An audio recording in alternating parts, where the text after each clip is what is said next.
Welcome to the Meet the HRH Team series. My name is Araminta Johnson and I work with Heather Hayes and Associates, Inc. Meet the Team is a series of interviews where we meet and get to know all of the core people within the Heather Hayes and Associates team. Today, it gives me great pleasure to welcome Lindsey Forschner, who's just joined Heather Hayes and Associates as their clinical coordinator.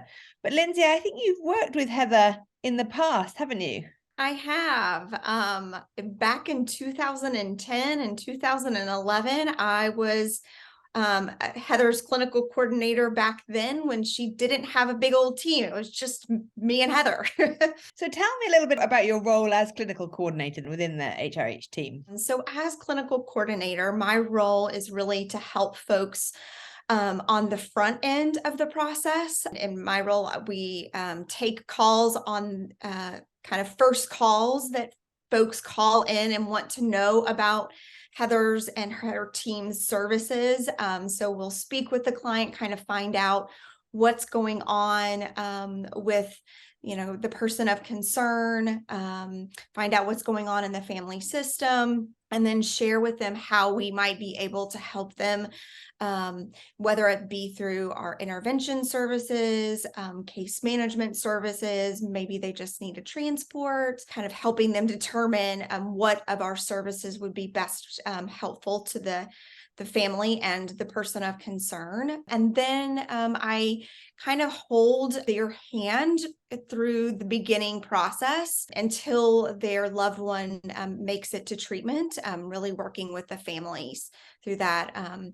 That involves gathering a lot of history on the individual and helping to determine what treatment facility is going to be the best fit for the person as well. And can you tell me a little bit of about your background in this industry? I've been really blessed through my career.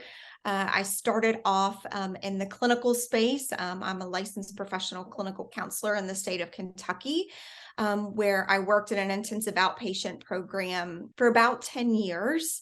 I also, of course, worked for Heather for a little while, and then I kind of made a shift and was in the business development space of the treatment world for many years as well. It sounds like you spent over 10 years or more, perhaps. More, yeah. Close to like 17, 18 years now. It's kind of hard to believe. So tell me a little bit about the values that drive you.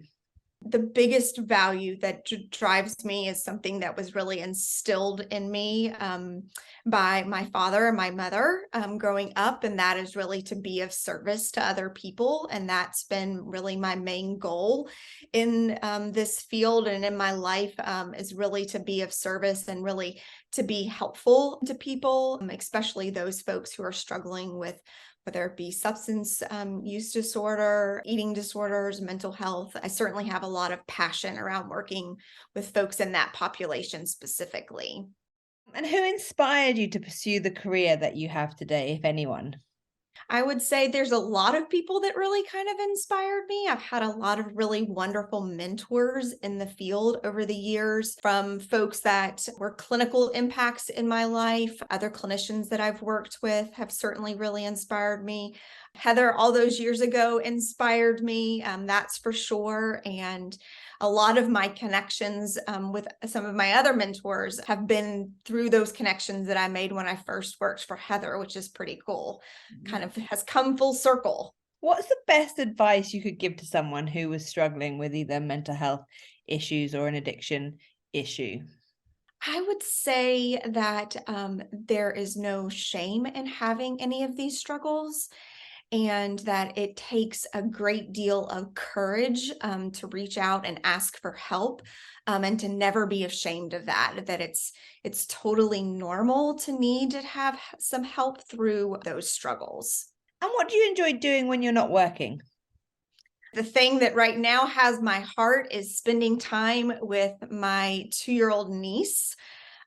She brings a great deal of joy in my life, and I'm actually moving to be closer to her and be able to spend more time with her and the rest of my family. Last question, and one question that not everyone likes to answer, but what is your secret talent that no one knows about? Oh my gosh. It's not a talent anymore. It's a talent that I had when I was a kid.